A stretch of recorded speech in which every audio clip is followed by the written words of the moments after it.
আলাইকুম সবাইকে। আজকে আমি আপনাদেরকে দেখাবো কিভাবে গ্রামীণ উপায়ে ঘরে বসে দই তৈরি করা যায়।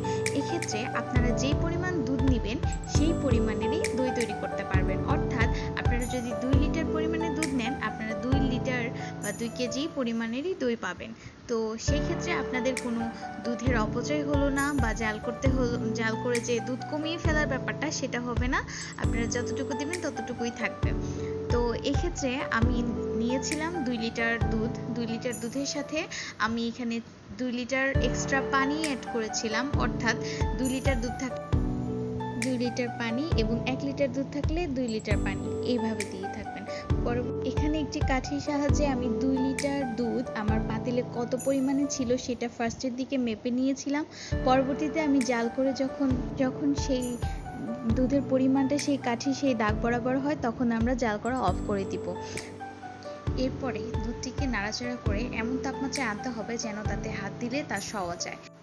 এরপর দোকান থেকে কিনে আনা কিছু পরিমাণ দইকে একটা বাটিতে নিয়ে সেখানে আমরা এই দুধের সাথে মিশিয়ে নিব। হালকা একটু দুধ দিয়ে মিশিয়ে নিয়ে খুব ভালো করে এই দইটাকে পেস্ট করে নিতে হবে।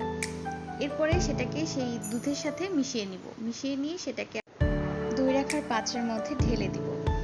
এরপরে আমরা এটাকে ঢেকে যেমন পাতলা কাঁথা দিয়ে মুড়িয়ে রাখতে পারেন যাতে সেটায় কোনো ধরনের বাতাস প্রবেশ না করতে পারে।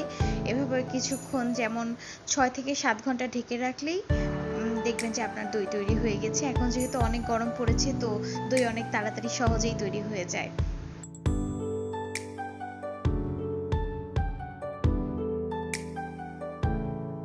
তো দেখতে পাচ্ছেন এটা পরের দিনের ক্লিপ। আমি আসলে ফার্স্টের দিকে দই কাটার সময় ভিডিওটা নিতে ভুলে গিয়েছিলাম। তো দেখুন আমার দইটা কেমন হয়েছে।